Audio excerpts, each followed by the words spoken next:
Vamos descobrir nessa série o que isso significa.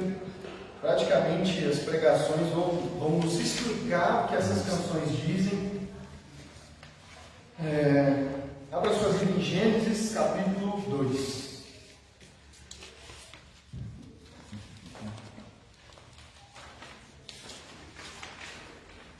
Gênesis capítulo 2, nós vamos começar pelo começo, por Gênesis. Enquanto você abre, deixa eu recapitular.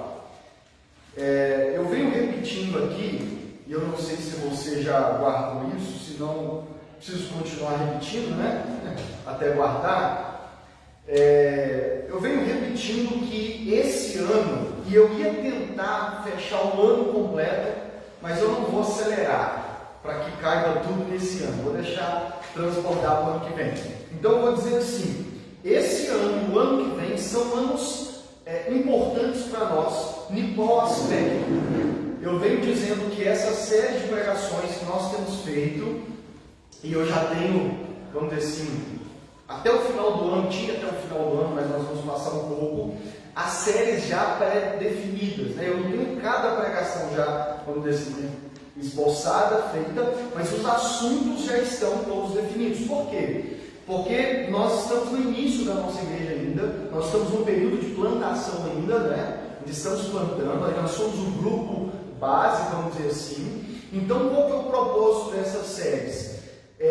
Transmitir para vocês o DNA da nossa igreja, o DNA que nós queremos construir. Acho que eu já disse isso aqui também. Quando me perguntam de qual denominação ou de qual linha é a nossa igreja, se é pentecostal e tudo mais, eu digo que, primeiro, nós seguimos uma linha reformada, né, da teologia. Nós buscamos uma teologia que seja alinhada com a reforma, mas em questão de denominação, nós não temos uma denominação da qual nós possamos dizer assim: a gente é batista, a gente é presbiteriano, porque nós não nos encaixamos em nenhuma delas. Por quê? Temos tanto similaridades quanto diferenças de várias delas. Então, nós estamos plantando uma igreja do zero, então nós estamos criando ainda, desenvolvendo o DNA da nossa igreja. Nossa igreja vai ter um DNA próprio, um estilo próprio. E essas séries de pregações é para mostrar, para que a gente entenda, né, qual o DNA que nós queremos desenvolver. Amém? Então, essas séries, claro que ela serve para ministrar o nosso coração e nos alimentar, né? Mas eu estou agora falando de um assunto secundário, uma razão secundária do propósito dessas séries, que é lançar a visão do DNA da nossa igreja. Então, recapitulando as séries que nós tivemos esse ano, nós tivemos a série sobre os atributos de Deus. Não vou tratar de todas esse ano, mas as últimas foram os atributos de Deus, porque para nós, tratar dos atributos de Deus é importante, porque para nós nos conhecermos, nós precisamos conhecer a Deus, e conhecemos a Deus estudando e conhecendo os seus atributos, o seu caráter. Falamos depois, vimos a série Deuses Falsos. Por quê? Porque o assunto de idolatria é fundamental na Bíblia. Amém? Nós ficamos 2 meses tratando da idolatria. Por quê? Porque é um assunto fundamental. Nós vimos que é a raiz de todos os problemas. Nós tirarmos Deus do lugar que ele é devido e colocarmos outras coisas, outras pessoas no lugar. E por que essa série é importante? Porque nós só entendemos o que é crer em Jesus como único Senhor e Salvador quando a gente entende o que é não crer em Jesus, que é adorar outros deuses, amém? Depois veio a última série, que terminou no domingo passado, que é Deus salva pecadores, cujo propósito era abordar os aspectos da mensagem do Evangelho, da boa notícia do Evangelho, que é Deus em Cristo nos reconciliou consigo. E aqui eu quero te mostrar a diferença dessa série que nós acabamos para que nós vamos começar agora. A série Deus salva pecadores, vamos dizer assim, aplicou o Evangelho ao indivíduo, ao seu coração. Na série Deus salva pecadores, nós vimos como que o Evangelho é uma boa notícia para o indivíduo, para você como pessoa, como indivíduo. Como que o Evangelho muda o seu interior. Nós vimos isso. O Evangelho é uma boa notícia que transforma o nosso interior. Ela nos faz nascer de novo quando nós temos o Evangelho. Amém? E podemos dizer que a série dos deuses falsos e essa última que nós terminamos tinha esse propósito: mostrar como que a raiz está no nosso coração. Amém? Então nós vimos como que o Evangelho muda o nosso interior, como que o Evangelho muda o seu coração. Agora, e a partir de agora, todas as séries que vão vir agora, começando com a série A Igreja, ela vai mostrar como que o Evangelho, que mudou o nosso coração, que transforma indivíduos, não só muda o interior dele, mas muda o exterior. Até agora nós vimos como que o Evangelho muda o seu interior, o seu coração, e agora nós vamos ver, como eu terminei semana passada, que o Evangelho, quando muda o nosso interior, ele gera transformações e frutos do lado exterior, e afeta cada área da nossa vida. E é isso que nós vamos ver a partir dessa série. Amém? Por isso que, e a primeira coisa, por que começamos com a série A Igreja? Porque falar da igreja é falar do Evangelho uns aos outros. Então, o tema dessa nova série que nós iniciamos hoje é A Igreja, e o subtítulo é O Evangelho uns aos outros. Nós vamos ver como que o Evangelho não só muda o nosso interior pessoal, o indivíduo, como ele muda também as nossas relações. E a igreja é o fruto, é o resultado, é a união de pessoas, de indivíduos salvos pelo Evangelho. Amém? E aquilo que eu vou mostrar para vocês é que eu fiz um vídeo essa semana para convidar as pessoas, né, nas redes sociais, e eu coloquei lá no vídeo algumas suposições e perguntas. Vou ler elas aqui, ó. Eu disse lá: amo Jesus, só não amo igreja, que são coisas que já se dizem por aí. Estou em Jesus, só não estou na igreja. Salvação é mesmo individual? Porque hoje as pessoas gostam de dizer isso. Salvação é individual. Será mesmo? Outra coisa, posso ser cristão sem fazer parte da igreja? Os pecados da igreja justificam deixar a igreja? Consigo manter a fé sem a ajuda da igreja? Consigo vencer o pecado sem a ajuda da igreja? Consigo crescer espiritualmente sem a ajuda da igreja? Posso conhecer a Deus e Jesus mais e mais sem a ajuda da igreja? Não congregar é uma opção do cristão? Deixar de congregar em uma igreja local é opcional do cristão? E por último, existe cristianismo sem a igreja? E todas essas suposições é o que nós vamos ver nessa série. Essa série é para responder esses questionamentos, para responder essas perguntas e para mostrar se de fato algumas dessas perguntas a resposta é positiva. Amém? Por quê? Porque nós vamos ver que ser salvo pelo Evangelho automaticamente e naturalmente e obrigatoriamente é se tornar parte da igreja. Portanto, eu já começo dizendo aqui que a maioria das respostas para essas perguntas é não. Não existe cristianismo sem a igreja. Não existe, não é opcional para o cristão congregar. É impossível você crescer espiritualmente sem a ajuda da igreja. É impossível você vencer o pecado sem a ajuda da igreja. Estão entendendo? Então essa série é para mostrar isso.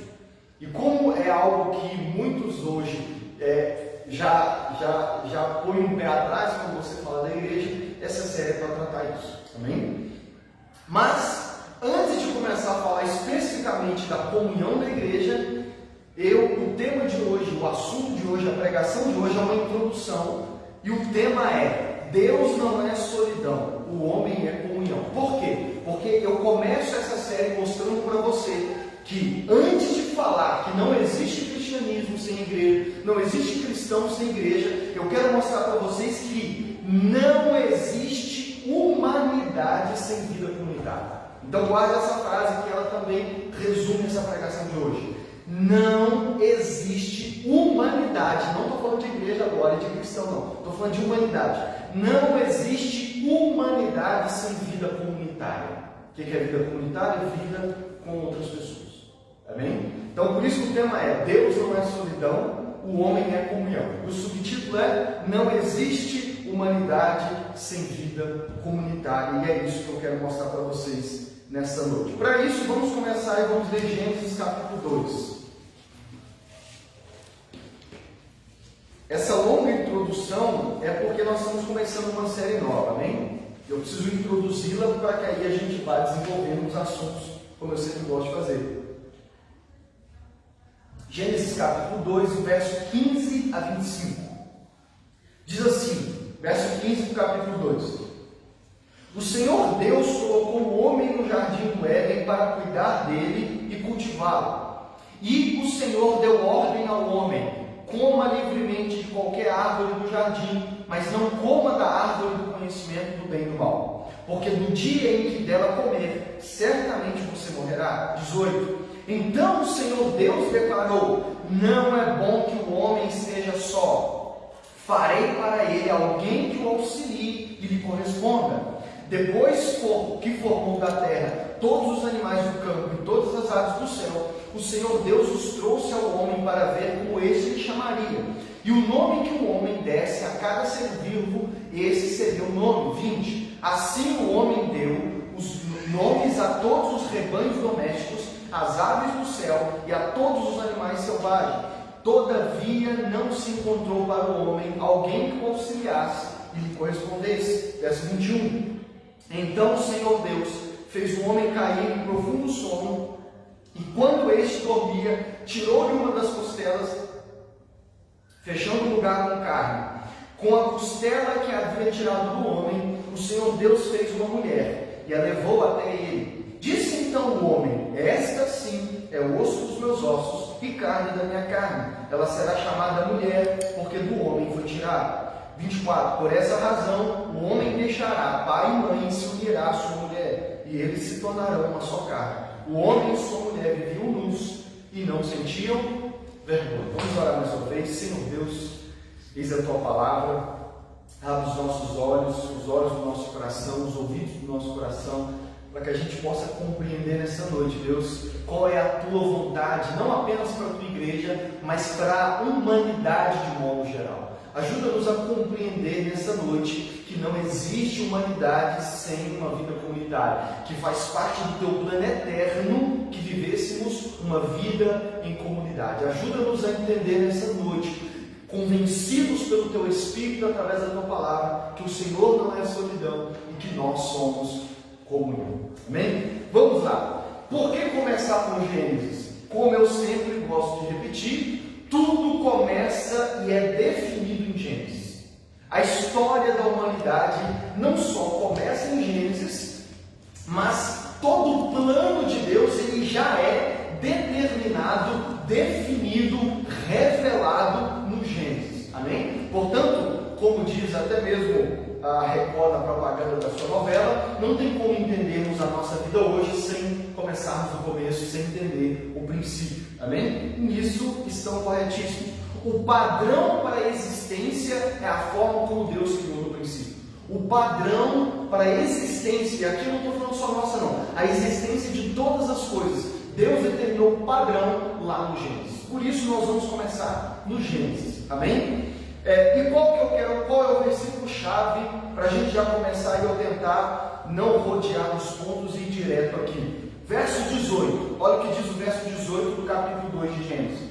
Então o Senhor Deus declarou: não é bom que o homem esteja só, farei para ele alguém que o auxilie e lhe corresponda. Não é bom que o homem esteja só. No capítulo 1 e no capítulo 2 descreve a criação de todas as coisas. Deus criando e determinando o lugar de todas as coisas. E após criar todas as coisas, Deus cria o homem. E Deus coloca o homem no jardim para cultivá-lo. Está aqui no verso 15. Deus colocou o homem no jardim do Éden para cuidar dele e cultivá-lo, que é o chamado, na teologia, mandato cultural. Deus disse para o homem: você vai cuidar do jardim, você vai cuidar da terra, você vai dominar sobre tudo, você é o meu gerente. Podemos dizer assim, Deus é o dono de todas as coisas, mas o gerente é Adão. E Deus deu para ele a missão de cuidar de todas as coisas, inclusive de dar nome a todos os animais. Mas no verso 18, Deus, por incrível que pareça, ele diz assim: declarou o Senhor Deus, não é bom que o homem esteja só. E a Bíblia, nos versos seguintes, vai explicar por que Deus disse isso. Porque o homem já se... E aqui entenda um ponto importante. Adão se relacionava com Deus, amém? Deus deu todas essas ordens e Adão se relacionava com Deus. E Adão foi lá fazer o seu trabalho. Nós vamos falar disso há alguns meses também. Aqui já é o trabalho. Por isso que o trabalho não é pecado, não é consequência do pecado. O pecado, o trabalho já existia antes da queda. Amém? Deus deu esse trabalho para Adão. Só que os animais já tinham vários da mesma espécie. A Bíblia, os versos vão dizer isso. Já haviam vários animais da mesma espécie, mas só existia Adão de ser humano. Portanto, Deus vem e diz assim: não é bom que o homem esteja só. Farei para ele alguém que o auxilie e lhe corresponda. Deus então decide criar a mulher. Essa frase não apenas fundamenta o casamento, mas toda a existência do ser humano. Essa frase, não é bom que o homem esteja só, ela não só fundamenta o que é o casamento, como fundamenta toda a existência da humanidade. Tudo que acontece em Gênesis 1 e 2 e também nos próximos capítulos é a fundação do mundo. E na fundação do mundo, a maneira como Deus criou, Deus disse: não é bom que o homem esteja só. Então isso não só deu origem ao casamento, como deu origem à vida comunitária da humanidade. Deus não criou o homem para viver só. E aqui eu quero chamar a sua atenção um ponto. Adão se relacionava com Deus aqui, a essa altura do campeonato, como diz, Adão já se relacionava com Deus. Mas antes que a gente pense, e a gente poderia pensar como muitos fazem hoje, muitos hoje pensam assim: eu posso me relacionar com Deus sozinho. Já é suficiente o meu relacionamento com Deus. Inclusive é um dos argumentos pelo qual as pessoas usam para não congregar. Elas dizem assim: salvação é individual, o relacionamento com Deus é individual, então eu posso me relacionar direto com Deus. Embora isso seja uma verdade, não é toda a verdade. Amém? E quando você conta uma verdade pela metade, ela não é a verdade inteira. Então a gente precisa pegar a verdade da palavra de Deus de forma inteira e não só a metade.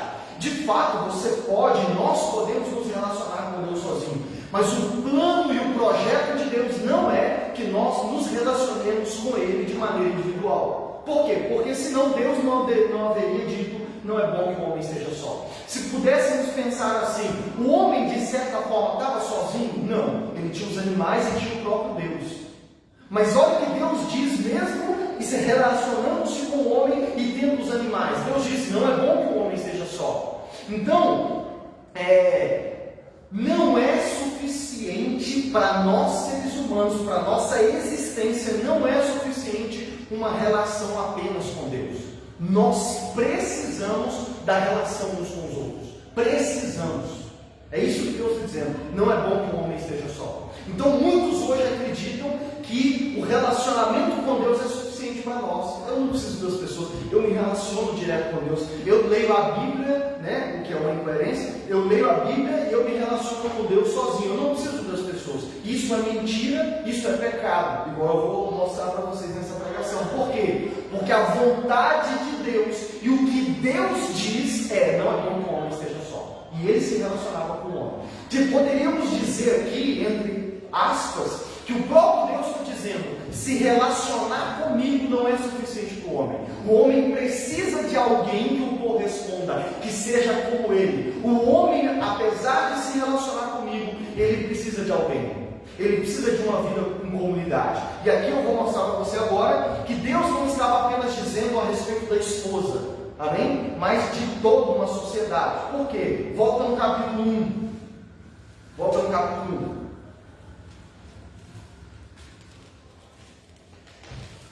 Capítulo 1, verso 26 a 28, diz assim: então Deus disse: façamos o homem à nossa imagem, conforme a nossa semelhança. Domine ele sobre os peixes do mar, sobre as aves do céu, sobre os grandes animais de toda a terra e sobre todos os pequenos animais que se movem no chão. Verso 27. Criou Deus o homem à sua imagem, a imagem de Deus o criou, homem e mulher os criou. Aqui, nessa descrição, já inclui a mulher. Verso 28. Deus os abençoou e lhes disse: sejam férteis e multipliquem-se, encham e subjuguem a terra. Olha, o capítulo 1 de Gênesis já é mais resumido. O capítulo 1 resume a criação e no capítulo 2 nos dá detalhes. O capítulo 1 já mostra Deus criando homem e mulher. O capítulo 2 vai mostrar que a mulher foi um pouquinho depois. Amém? Então a diferença do 1 com o 2 é os detalhes. Mas voltando no capítulo 1, Deus criou homem e mulher, os abençoou e disse para os dois: sejam férteis, multipliquem-se e encham a terra. Olha o que Deus disse para o primeiro casal: tenham filhos, sejam férteis, multipliquem-se e encham a terra. Olha Deus dizendo: eu quero que vocês tenham tantos filhos que vocês venham povoar a terra. E isso está fundamentado naquela frase de Deus. Então Deus vira para o homem, olha para o homem e diz assim: não é bom que ele esteja só. O que Deus faz então? Deus cria uma esposa para ele, uma ajudadora idônea, leva para ele, vira para os dois, os abençoa e diz assim: agora vocês vão encher, vocês vão ter muitos filhos, vão encher a terra. Amém? Vocês vão encher a terra. Essa é a vontade de Deus para a humanidade. Essa é a vontade de Deus para a humanidade, que sejam muitos, que tenham uma terra cheia e que eles vivam dessa maneira. Por isso que eu disse, e vou repetir essa frase ao longo da pregação para fixar na sua cabeça: não existe humanidade sem vida comunitária, porque Deus, ao criar todas as coisas, criou e estabeleceu uma vida em comunidade, porque não é bom que o homem seja só. Estão entendendo até aqui? Digam amém. Não é preciso muito argumento para explicar esse mandamento de Deus para o primeiro casal. É indiscutível que a vontade de Deus é que aquele casal construísse uma grande família a ponto de encher a terra. Então, irmãos, não deveria nem gastar muito tempo para argumentar isso, porque está claro que a vontade de Deus para a humanidade, revelada no primeiro casal, é que eles fossem muitos, para que vivessem uma vida abençoada, uma vida em comunidade. Amém? Agora, qual é a razão fundamental para Deus dar esse mandamento? Lucas, por que Deus estabeleceu assim? Por que Deus estabeleceu? Por que Deus disse que não era bom que o homem estivesse só? Por que Deus estabeleceu que a existência da humanidade fosse em comunidade? Então essa é a primeira pergunta. Por que Deus estabeleceu que a humanidade vivesse em comunidade? A resposta é: o Deus triuno. Resposta: o Deus triuno. E aqui a gente volta para o verso 26 de Gênesis. Olha o que diz: então disse Deus: façamos o homem à nossa imagem, conforme a nossa semelhança. Façamos é plural. A nossa é plural e a nossa semelhança é plural. Aqui estão 3 palavras no plural: façamos e 2 vezes a palavra nossa. Olha o que Deus disse quando foi criado o homem: façamos o homem à nossa imagem e à nossa semelhança. A história da igreja, quase de forma unânime, diz que esse verso é um das bases para a doutrina da Trindade. A doutrina da Trindade é uma das fundamentais do cristianismo. O que diz a doutrina da Trindade? Que Deus é 3, mas ao mesmo tempo Deus é um só, mas existem 3 pessoas. O nosso catecismo, para o ano que vem a gente volta com ele, pergunta 3, pergunta assim: quantas pessoas existem em Deus? A resposta é: existem 3 pessoas no Deus vivo e verdadeiro: o Pai, o Filho e o Espírito Santo. São os mesmos em substância, iguais em poder e glória. Qual que é o fundamento para Deus instituir a existência em comunidade? O Deus triuno, a doutrina da Trindade nos dá a base para isso. Por quê? Porque quando Deus criou a humanidade, Ele disse: façamos o homem conforme a nossa imagem e a nossa semelhança. O Deus Criador de todas as coisas é um só Deus, um Deus vivo e verdadeiro, mas Ele existe, se manifesta, se expressa em 3 pessoas: Deus Pai, Deus Filho e Deus Espírito Santo. 7 declarações que resumem essa doutrina. Deus é um só, há um só Deus, mas o Pai é Deus, o Filho é Deus, o Espírito Santo é Deus. O Pai não é o Filho não é o Espírito não é o Pai. E aqui deixa eu adiantar, essa é uma das doutrinas que dá conflito na nossa cabeça, porque a gente, ser humano, é limitado. Como que Deus pode ser um só e ao mesmo tempo existir em 3? Primeiro, que essa doutrina da Trindade não é algo que a Bíblia vai explicar de forma clara como a água. Amém? Você não vai ver uma explicação da Bíblia. Deus não vai explicar como que isso acontece. E eu gosto sempre de usar esse exemplo. Lembra da passagem que diz que Jesus pegou 5 pães e 2 peixes e alimentou mais de 10 mil pessoas? 5 pães e 2 peixes. Ele alimentou mais de 10 mil pessoas. Ainda sobrou 12 cestos cheios. A minha pergunta para você é: você crê que isso aconteceu de verdade? Você crê? Para ser cristão tem que acreditar que de fato isso aconteceu. Não é uma parábola, não é uma metáfora, aconteceu. Um dia Jesus pegou 5 pães e 2 peixes e alimentou mais de 10.000 pessoas, ainda sobrou 12 cestos. Agora a segunda pergunta é: me explica isso. Como a gente explica Jesus pegar 5 pães e 2 peixes e alimentar uma multidão? A resposta: não tem explicação.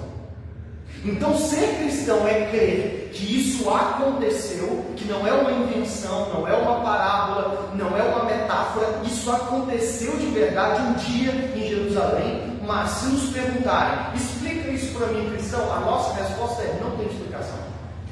Não tem explicação. A doutrina da Trindade é um pouco parecido com isso. Ser cristão é crer na doutrina da Trindade. Porque ao longo da história da igreja, uma das doutrinas que eram fundamentais e que não é impossível você se considerar cristão sem acreditar é a doutrina da Trindade. Ao longo da história da igreja, existiram pessoas que não acreditavam na doutrina da Trindade. E a igreja, de modo geral, considerou todos eles como hereges, como falsos cristãos. Porque ser cristão é crer na doutrina da Trindade. Agora, se nos perguntarem: me explica isso, como que Deus é um só e ao mesmo tempo é três? Não temos uma explicação detalhada. Amém? Não tem como explicar. Mas nós precisamos crer. Por quê? Porque a Bíblia de Gênesis a Apocalipse nos dá evidências suficientes para crer na doutrina da Trindade. Amém? Agora, isso não significa que nós cremos em 3 deuses. Deus é um só. A essência de Deus é um só. E outra questão: podemos dizer, baseado nas Escrituras, que os 3 têm personalidades distintas. A gente vê pela Bíblia que os 3 têm personalidade distinta. Eles pensam, em alguns momentos eles se manifestam de maneira diferente, mas eles são em essência um só. São iguais em essência, eles são iguais em posição. Ou seja, o que significa, Lucas? Não existe um maior do que o outro. Não é assim: em primeiro lugar vem Deus Pai, ele está num patamar, no patamar de baixo está Jesus e no terceiro está o Espírito Santo. Não, eles são iguais em posição. Não tem uma hierarquia entre eles. Eles têm a mesma essência, a mesma posição, o mesmo poder e a mesma glória. Eles devem ser adorados os 3, embora de maneira diferente. Amém? Por que a doutrina da Trindade é importante? Por que é importante? Porque ela é a razão fundamental para a qual Deus disse: não é bom que o homem esteja só, e multipliquem-se e encham a terra. Deixa eu explicar. Por que eu estou falando da doutrina da Trindade? Porque a pergunta que eu fiz foi: por que Deus estabeleceu que a humanidade vivesse uma vida em comunidade? A resposta é a doutrina da Trindade. O que ela diz? Deus é 3, mas Deus é um só, mas existe em 3 pessoas. O que eu quero dizer com isso? Se o Deus que criou todas as coisas já existia na eternidade, antes de criar todas as coisas, ele já existia em 3 pessoas, então a comunhão de amor já existia desde a eternidade. O que eu estou querendo estabelecer aqui? Imagina agora, tenta voltar a sua imaginação para antes de Gênesis capítulo 1, verso 1. No princípio criou Deus os céus e a terra. Antes de Deus criar todas as coisas, Deus já existia. Deus é desde a eternidade. Ele sempre existiu. E ele sempre existiu em 3 pessoas. Da maneira, ele sempre existiu em 3 pessoas. Então, antes de criar todas as coisas, o que Deus estava fazendo? Essa é uma pergunta interessante. Antes de Deus decidir criar todas as coisas, o que Deus estava fazendo? Bom, ele estava existindo desde a eternidade em 3 pessoas. Ele vivia essa comunhão de amor, que eu vou chamar comunhão comunitária de amor, os 3. Amém? Eles já existiam os 3. E eles amavam uns aos outros. Eles já amavam uns aos outros. Imagina já, antes de criar todas as coisas, eles já existindo e amando uns aos outros. Deus Pai amava Deus Filho, Deus Espírito. Deus Espírito amava Deus Pai e Deus Filho. Deus Filho amava Deus Espírito e Deus Pai. Eles já existiam na eternidade essa comunhão de amor. E quando Deus foi criar a humanidade, Ele criou a sua imagem e semelhança. Kevin DeYoung, um pastor, diz assim: se não houvesse um Deus que não fosse 3 pessoas, ele teria que criar um ser para amar, para ser a expressão do seu amor. Mas Pai, Filho e Espírito Santo, existindo na eternidade, sempre tiveram esse relacionamento comunitário de amor. O que eu estou querendo dizer com isso? Traduzindo aqui. Se Deus fosse uma só pessoa, ele estaria sozinho na eternidade, antes de criar todas as coisas. Amém? Ele estaria sozinho. E para que ele amasse, ele teria que criar alguma coisa para amá-la. Então, vamos dizer assim, o amor só passaria a existir quando Deus tivesse algo para amar. Mas isso não é verdade. Antes da eternidade, antes de criar todas as coisas, ele já existia em 3 pessoas. Então, o amor é eterno. A comunhão é eterna. Por quê? Porque antes de criar a humanidade, Deus já existia em comunhão. Deus já existia em amor uns pelos outros. Está dando para entender aqui? Está dando para entender? Por exemplo, e agora vou adiantar. Romanos 1, 19 e 20 diz assim, pois o que de Deus se pode conhecer é manifesto entre eles, entre os homens. Porque Deus manifestou, verso 20, pois desde a criação do mundo, os atributos invisíveis de Deus, seu eterno poder e a sua natureza divina têm sido vistos claramente, sendo compreendidos por meio das coisas criadas. Então, olha para você ver. Desde a criação do mundo, os atributos invisíveis de Deus, a sua característica, o seu caráter, tem sido revelado para a humanidade. Através do quê? Através da criação, através das coisas criadas. Seus atributos, seu eterno poder e a sua natureza. O que isso se aplica na nossa pregação de hoje? Que quando Deus criou a humanidade, quando Deus virou para o homem e disse, não é bom que o homem seja só. Quando Deus criou a mulher para habitar com o homem, para se relacionar com o homem. Quando Deus disse, multipliquem-se, tenham muitos filhos e encham a terra e vivam uma vida comunitária, Deus estava revelando o seu caráter. Qual que é o caráter de Deus? Ele é um Deus comunitário. Ele é um Deus que existe em 3 pessoas. Ele é um Deus que ama uns aos outros. Portanto, quando ele cria a humanidade, por que ele criou a humanidade? Para viver em comunidade, para viver um amor uns pelos outros, para viver uns pelos outros. Porque a essência, a natureza divina é assim. Ele é um, mas existe em 3 pessoas. Então, a base da existência comunitária da humanidade é porque Deus é um Deus triuno, porque Deus é um Deus comunitário. E é por isso que ele criou a humanidade. E como toda a criação revela quem ele é, esse mandamento de Deus para que nós, seres humanos, vivêssemos uma vida comunitária de amor uns pelos outros, é para expressar quem Deus é. Porque antes de criar todas as coisas, ele já existia assim. Ele era um Deus comunitário que vivia amando uns aos outros. Amém? Alguns acreditam que isso também significa Deus ter criado a imagem e semelhança. Agora, qualquer dúvida, depois a gente conversa em outros momentos. Qual é a implicação disso? Crer nessa doutrina da Trindade, crer nisso, gera implicações na nossa vida. E quais são as implicações? As implicações são várias, mas eu vou focar em uma. Qual que é? O que eu já estabeleci aqui. Não existe humanidade sem vida comunitária. Por que eu estou aqui ousadamente afirmando para você que não existe humanidade, não existe o ser humano se não for em comunidade, se não for através de uma vida comunitária? Porque Deus é um Deus comunitário e foi assim que Deus estabeleceu todas as coisas. Amém? Então essa é uma implicação da doutrina da Trindade.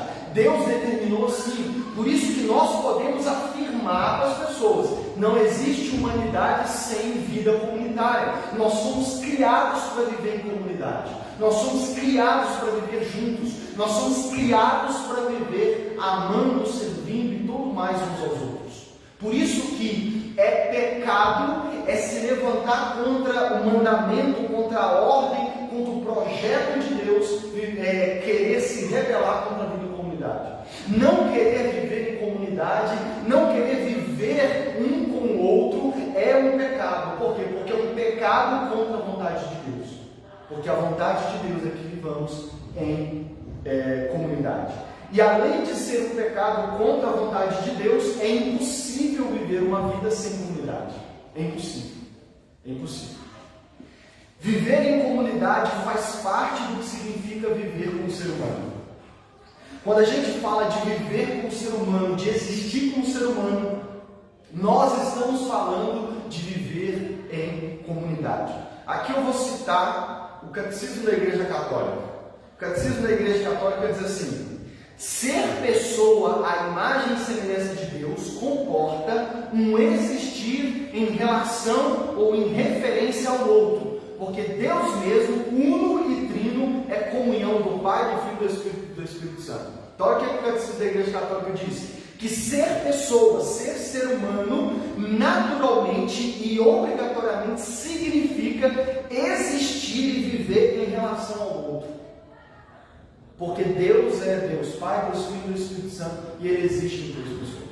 O que Ele está querendo dizer o Catecismo? Que faz parte do que é ser humano. Ser humano, existir como ser humano, é existir em relação ao outro. É resistir em referência ao outro. Amém?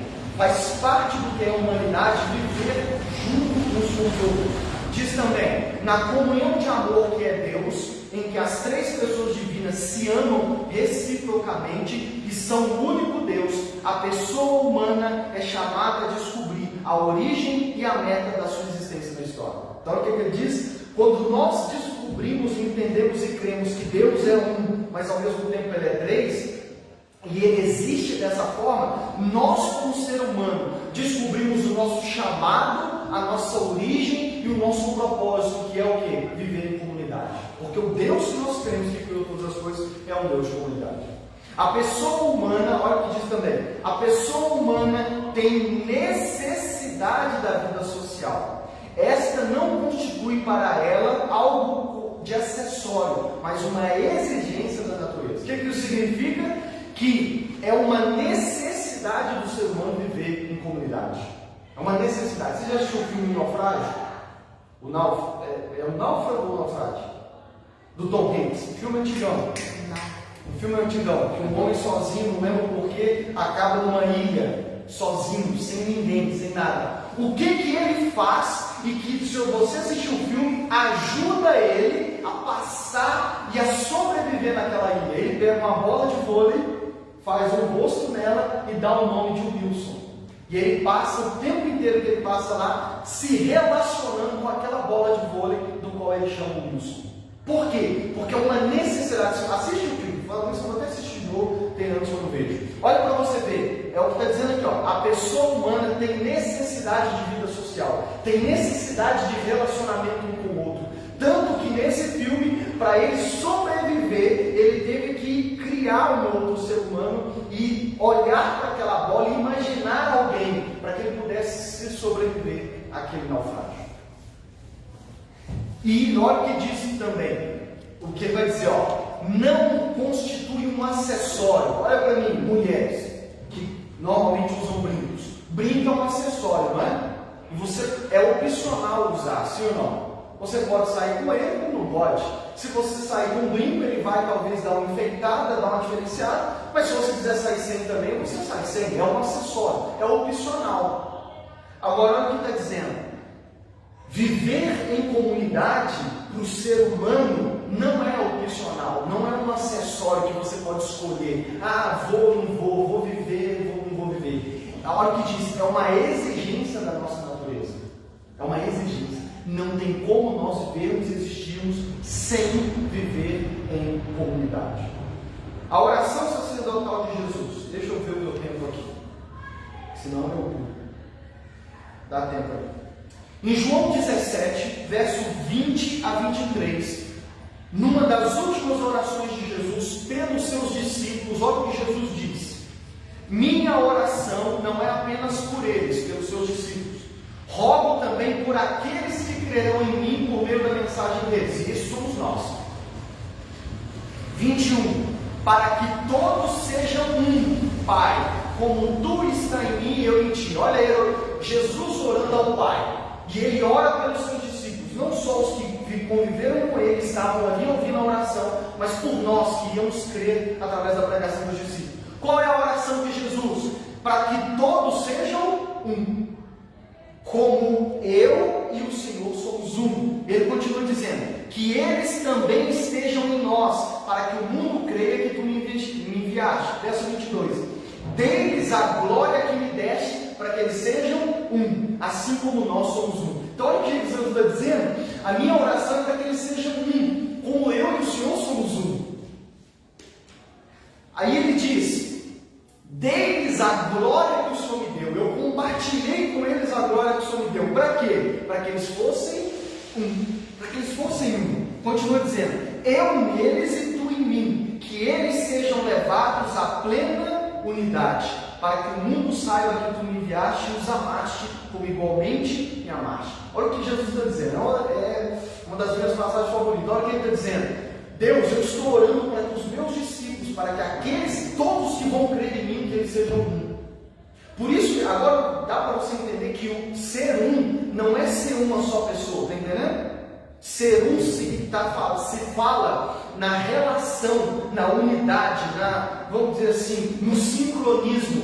Por isso que eu acho que aos poucos você vai clareando como que Deus é um só, mas ele existe em três pessoas. Porque falar de Deus é falar da essência de Deus, do mesmo poder, da mesma glória. Está entendendo? Isso significa Deus ser um, mas eles se manifestam em três pessoas.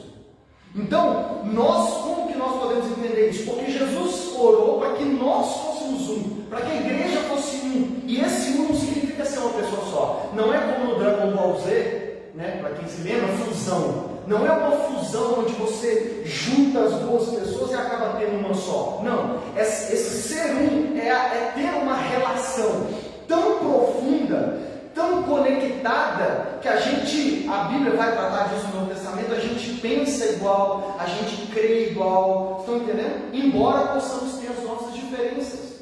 Então, o ponto é, para mim não perder aqui, Jesus estabeleceu que o desejo dele, o desejo do Pai é para que nós fôssemos um.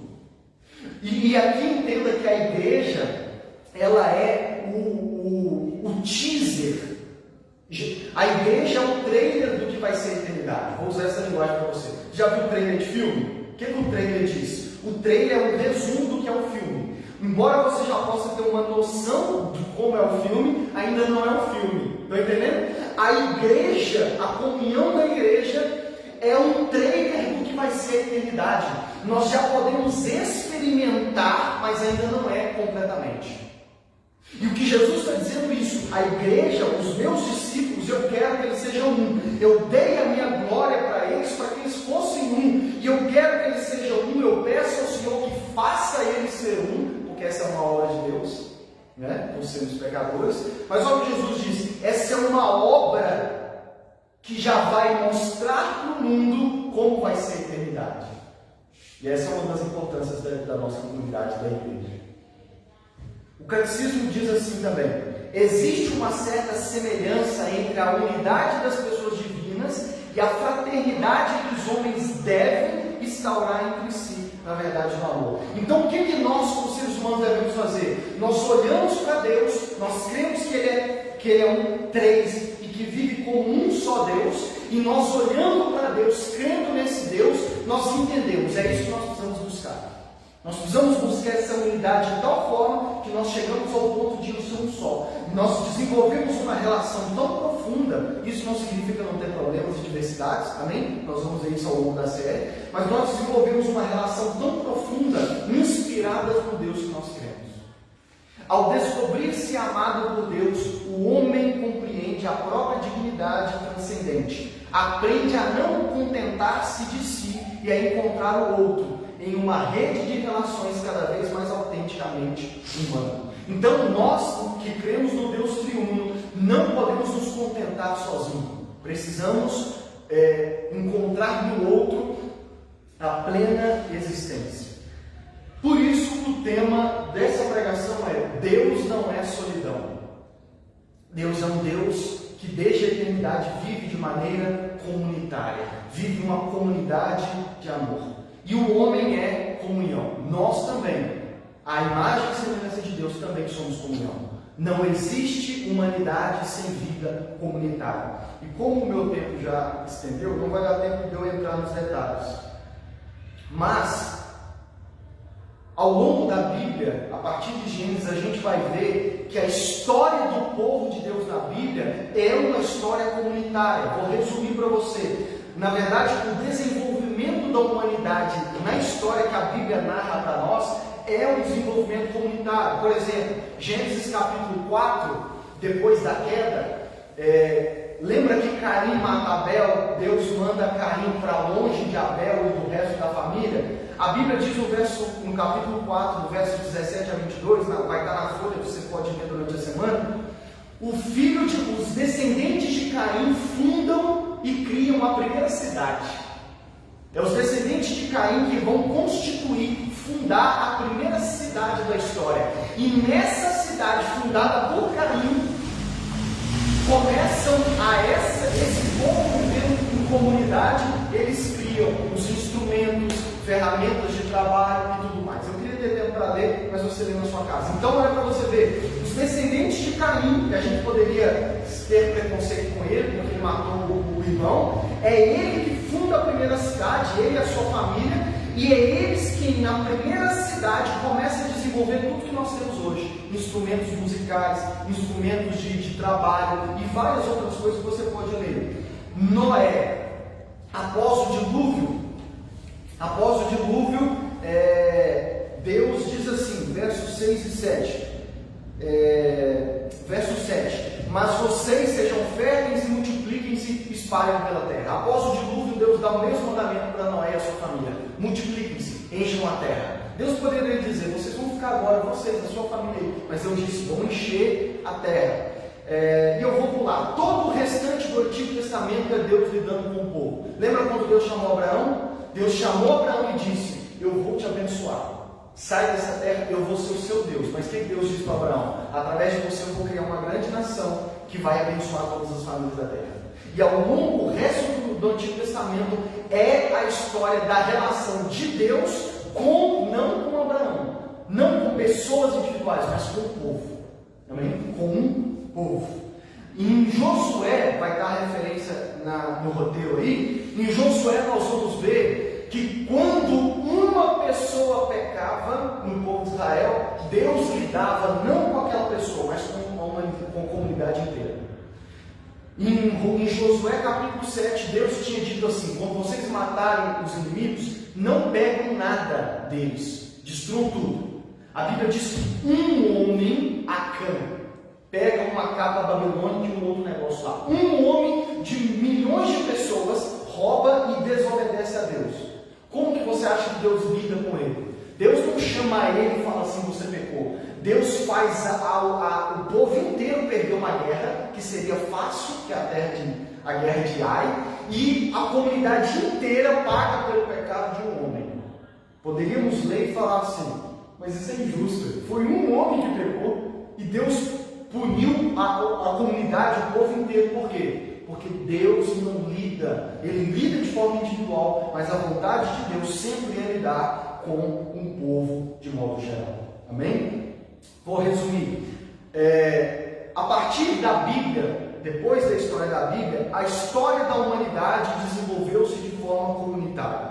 As culturas antigas e algumas culturas orientais da localidade, como lá no Oriente, como China e esses países assim, eram profundamente comunitários. A comunidade vinha em primeiro lugar. Eles acreditavam que os fortes sentimentos individuais e o interesse próprio deveriam ser suprimidos em favor do cumprimento do dever para com a família e para com a tribo. Nessas culturas, o valor próprio do indivíduo vinha da honra que lhe era concedida pela comunidade, quando o indivíduo elevava o bem-estar da comunidade acima dos seus dias. Deixa eu resumir o que isso quer dizer. Se a gente estudar a história da humanidade, a gente vai ver que a maioria das nações ao longo da história do mundo, aqui além da Bíblia, as nações, os povos eram profundamente comunitários. O vínculo entre eles era muito forte, de tal maneira que a comunidade ou clã, você já deve ter assistido algum filme, alguma série que fala disso, do clã, da tribo. A comunidade, a tribo, o clã, o país vinha em primeiro lugar. A prioridade não era o indivíduo, era a tribo, era o clã. De tal forma que os indivíduos, as pessoas individuais que eram honradas no povo, eram aqueles que colocavam o bem-estar da comunidade em primeiro lugar. E você vê isso em vários filmes, por exemplo, o que me veio à mente quando eu estava preparando você assistiu o último filme do Rei Arthur, A Lenda da Espada? Do que se trata o filme? Um povo, uma nação oprimida por um autoritário maligno lá, e o Rei Arthur, um jovem, um homem que quer viver a vida do seu jeito. Só que ele é o predestinado, ele é o escolhido. É ele que põe a mão na espada e tira a espada da pedra. E o que isso significa quando ele tira a espada? Tanto que o pessoal obriga ele a ir lá. Ele não vai lá porque ele quer. Porque ele quer viver a vida dele. Ele está pouco se lixando para o pessoal, para a opressão do pessoal. Mas o que acontece? O pessoal faz ele meter a mão na espada e ele tira a espada. E o que isso significava? A lenda dizia que o homem que tirasse a espada era o escolhido para libertar o povo. E quase que o filme inteiro é ele debatendo com isso. Por quê? Porque ele não quer libertar povo nenhum. Ele não quer libertar povo nenhum. E aí começa esse conflito de ele querer viver a vida dele e ele ter sido escolhido pelo destino de ser a pessoa que vai lutar pelo povo. E ele fica nesse conflito até que ele se rende e ele decide cumprir o propósito dele, que é o quê? Ajudar a comunidade, ajudar as pessoas. Esse é um dos exemplos de como que os povos antigos eles colocavam isso. As guerras ainda são assim, né? O senso comum é de que se o nosso país entrar em guerra, todos nós somos obrigados a lutar. Por quê? Porque em primeiro lugar vem o país, o bem-estar da nação e não o nosso. Estão entendendo? Digam amém. Mas estou chegando no final. Qual que é o problema? Qual que é o problema? Eu poderia citar vários filmes aqui, eu que não fui lembrando, mas você vai reparar agora, quando você ver, você vai lembrar do que eu preguei. Várias histórias mostram que ao longo da história da humanidade sempre foi assim. A comunidade está em primeiro lugar, o clã vem em primeiro, a nação vem em primeiro. Amém? Só que do século XVIII para cá houve uma mudança. Do século XVIII para cá houve uma mudança. Começou uma série de mudanças no mundo e na história do mundo. E três forças ou três coisas são as coisas que, juntando elas, têm gerado essas três questões. Não vou entrar no detalhe do que é cada uma delas, você pode estudar em casa, que são a globalização, a pós-modernidade e o consumismo. Essas três coisas que vieram crescendo do século XVIII para cá, globalização, pós-modernidade e o consumismo, elas juntas geraram transformações na humanidade. Qual é a grande mudança? Qual é a grande mudança? Qual é a grande mudança? Os estudiosos dizem que os Estados Unidos é o termômetro, é a regra de medir. Você quer ver a história da sociedade ocidental, que é da qual nós brasileiros fazemos parte, do lado de cada mundo? É só você estudar a história dos Estados Unidos. E tem um professor e autor dos Estados Unidos que ele resume toda a história dos Estados Unidos em três palavras, em três etapas da história. E ele resume nas palavras Deus, nação e eu. Deus, nação e eu. E podemos dizer que não é só a história dos Estados Unidos, mas de todo o Ocidente, do nosso lado de cá do mundo e onde nós vivemos hoje, e as coisas só têm que piorar. O que eu estou querendo dizer com tudo isso? Qual foi a grande mudança? Ele diz assim: os Estados Unidos foi fundado por cristãos, sabem disso? O início dos Estados Unidos, o cristianismo fez parte. Ele fundou, ele fez parte, inclusive as constituições, toda a moralidade eram baseadas nos valores judaico-cristãos na Bíblia Sagrada. Eles são chamados de os pais fundadores, a maioria deles eram cristãos e construíram os Estados Unidos baseado na crença em Deus. Só que com o passar do tempo, esse autor diz, as pessoas deixaram Deus de lado. E eles passaram a colocar no início da história, eles colocavam Deus em primeiro lugar. Depois, com o passar da história, eles tiraram Deus do primeiro lugar e eles colocaram a nação, o país.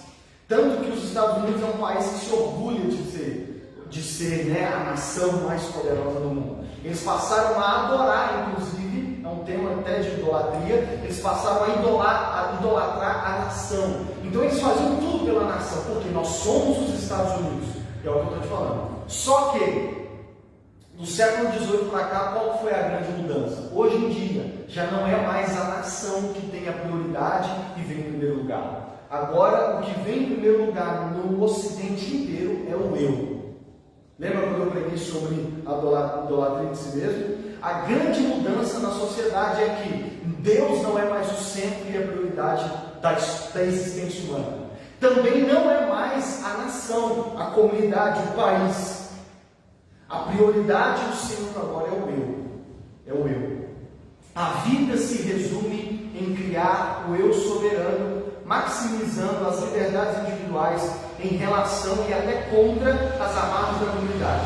Na nossa sociedade hoje, e nós podemos conversar sobre isso, te mostrar sinais disso, em primeiro lugar mais não vem a comunidade. Sabe aquilo que tinha antigamente, de que as pessoas colocavam a comunidade, o clã, a tribo em primeiro lugar? Hoje em dia, e isso tem se piorado cada vez mais, em primeiro lugar não vem mais a comunidade. As pessoas estão se tornando individualistas. É o que nós chamamos de sociedade secularizada. Na sociedade secularizada, as pessoas nada mais estão em primeiro lugar na vida deles. Em primeiro lugar na vida deles é o eu. Eu estou em primeiro lugar. Eu sou o centro. Eu sou o centro. As culturas ocidentais seculares transformaram em ídolo a liberdade individual. O que eu estou querendo dizer com isso? É eu que mando. O que importa é eu. O que importa sou eu, é o que eu penso, é o que eu quero. Não tem essa da comunidade, sabe? Não tem essa de... Nós estamos nos tornando individuais. Eu não penso mais na comunidade, eu não penso... Antigamente havia até mesmo uma idolatria da família, como em alguns países ocidentais ainda tem isso. O pessoal leva muito a sério o que a comunidade diz a respeito e o que a família dizia a respeito, porque eles eram comunitários. Hoje em dia não. Hoje em dia, a nossa sociedade chegou a um ponto de que eu não estou nem aí para a minha família, eu não me importo nem com o que os meus pais pensam de mim, quem dirá a sociedade? Por quê? Porque eu sou o centro. Eu. E o detalhe é que essas ideologias modernas, essas ideologias que nos ensinam através de filmes e tudo mais, têm ensinado isso. Olha, você não tem que se preocupar com o que as pessoas pensam ou vão dizer de você. Você tem que ser o que você quiser. Já ouviu falar, pessoal? Você tem que ser o que você quiser. Você tem que ser quem você quiser, do jeito que você quiser. Você tem que viver do jeito que você quiser. E não interessa o que a sociedade diz, o que a comunidade diz, e nem mesmo o que a sua família diz. Se você quer ser algo, vai e seja esse algo. Vai e seja esse algo. E essa eu ia dar um exemplo aqui, mas eu vou pular porque o tempo já está coisando.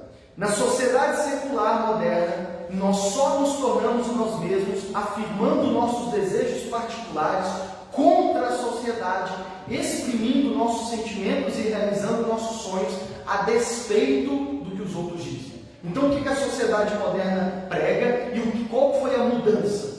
É que agora a sociedade prega pra gente as escolas, os filmes, as séries da Netflix. Um filme bobo, como eu estava vendo essa semana, Emoji, já viu na Netflix? O nome do filme é Emoji, o filme. É um filme dos emojis do WhatsApp.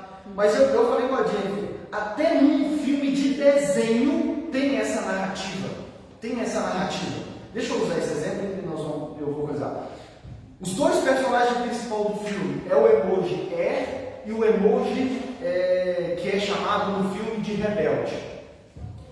O que o quer fazer? Qual que o filme começa? O quer achar o propósito da vida dele. E como que ele quer achar o propósito da vida dele? Encontrando o lugar dele na sociedade. Ele quer achar o lugar dele na sociedade, no mundo dos emojis. E ele sabe que tem um propósito na vida e ele busca encontrar esse propósito, encontrando o lugar dele no mundo dos emojis, na sociedade dos emojis, no trabalho que é ser um emoji no celular. Esse é o coisa. Só que no meio da história, no desenrolar da história, por ele ser estabanado e o pessoal querer matar ele encontra uma outra emoji, que é chamada de rebelde. Só aí o nome já diz alguma coisa. E que ao longo do filme você descobre que ela estava disfarçada, porque na verdade ela era a emoji princesa. Ela era a emoji princesa. Mas por que eles estão chamando ela de rebelde? Porque ela não queria mais ser princesa. Tem um momento no filme que quando eles descobrem que ela é uma princesa e fica assim, ó, você é uma princesa, ela diz assim, ó, acredita que nos primeiros emojis a mulher só podia ser princesa ou noiva? Isso aqui é profundo. Ela está dizendo, ó, no início a mulher só podia ser princesa ou noiva. Aí ela diz assim, ó, por isso que eu quero ir para a nuvem, onde você pode ser quem você quiser. Olha que perspicaz. Mas o que a sociedade prega em várias séries? O que ela está dizendo? Eu não quero achar mais o meu lugar na sociedade. Eu não quero ser quem a sociedade quer que eu seja. Eu não quero ser a princesa. Imagina a rainha Elizabeth virar e falar assim, eu não quero mais ser rainha. Eu não quero ser a líder da Inglaterra. Amém? Eu não quero. Uma história que me vem à mente, a rainha Esther. Rainha Esther, da Bíblia, ela é levada, ela se torna rainha meio que ali por acaso, até que vem uma grande perseguição contra o povo de Deus. E ela diz para o tio dela assim, olha, eu não posso fazer nada. O tio dela pega pesado e diz para ela assim, olha, quem sabe foi por causa desse momento que Deus te colocou como rainha. Olha o que ele diz para ela. Você está querendo tirar o seu corpo fora, parafraseando, mas quem sabe não foi por causa desse momento Deus te fez rainha. E a gente descobre com o longo da história que de fato foi isso.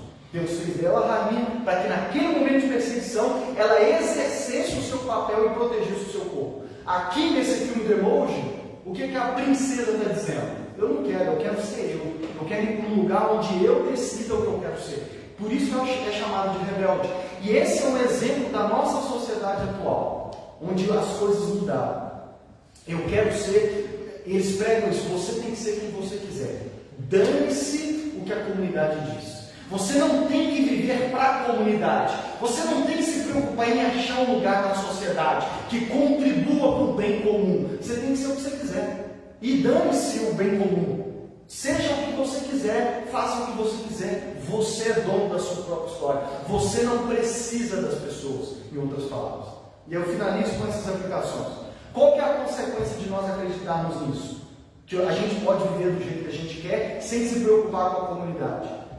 A consequência, óbvio, é a gente pensar assim, eu não preciso da sociedade, eu não preciso da comunidade, eu não preciso de ninguém. Eu só posso estar só. Eu não só posso estar só, como é melhor estar só. A comunidade só me atrapalha, a comunidade é inimiga da minha liberdade e da minha felicidade. Esses são os pensamentos que você ouve pessoas falar isso. Por que você tem que ser quem você quiser? Porque a sociedade só te atrapalha. E eles criam essa narrativa de eu contra a sociedade. Tudo que a sociedade quer é me limitar, é tirar minha liberdade, é dizer quem eu sou. E não, isso está errado. É eu quem decido a minha própria vida. A consequência prática desses pensamentos é um estado de guerra contra qualquer tipo de comunidade ou relação interdependente. Vai dizer para as pessoas da modernidade que não existe existência sem uma vida comunitária. Uma tendência natural ao isolamento e uma negação em doar-se e sacrificar-se pelo bem comum. Se no passado uma das atitudes mais nobres que tinha era a pessoa se sacrificar e se doar pelo bem das pessoas, como o rei Arthur, ele acabou tendo que aceitar e ele se entregou isso. Ó, não tem como eu lutar. Eu vou me entregar, eu vou me sacrificar se isso é pelo bem das pessoas. Não existe isso na modernidade. Você não precisa e nem tem que fazer sacrifício por causa dos outros, por causa da sociedade, por causa da comunidade. Você pode ser quem você quiser. E o resultado é que a gente acaba cometendo um pecado contra a vontade de Deus. Porque Deus disse que não é bom que o homem esteja só. Lucas, o que isso tem a ver com a série sobre a igreja? Vou resumir. É que essa mudança de pensamento é a raiz do pensamento de muitos que dizem que não precisa da igreja. Porque se eu acredito que eu posso viver sozinho, que não interessa o que as pessoas dizem, que a comunidade, o que as pessoas dizem é o meu inimigo, eu tenho que ser quem eu quiser, dane-se o outro, que eu não tenho que me doar ou me sacrificar pelos outros, não tem essa. Eu tenho que viver o meu sonho. Eu tenho que viver o meu sonho. Porque se não é para alcançar os meus objetivos, de que as coisas adiantam? Eu tenho que correr atrás dos meus sonhos e dane-se o resto. Essa é a raiz. E uma das consequências é que quando nós dizemos para os cristãos que não existe cristianismo sem vida comunitária, o que eles dizem? Não, eu posso me relacionar com Deus sozinho. Eu posso ler a minha Bíblia em casa, eu posso orar em casa, eu posso viver sozinho, e mal sabem eles que esse pensamento deles não é baseado na Bíblia. E o que eu vou mostrar nas próximas semanas. Não tem como eu querer viver sozinho, eu e Deus, e dizer que a base é bíblica. A base não é bíblica, a base é essa secularização, essa mudança do pensamento da sociedade atual. Amém? E por que eu comecei com isso? Porque Deus não é solidão e o homem foi criado para a comunhão. Nós vamos ver que por que é importante falar da igreja? Porque é fundamental o cristianismo para o cristão da igreja. Porque pensar ao contrário não é pensar biblicamente, é pensar já cedido e seguindo a modernidade. Amém? Fique de pé.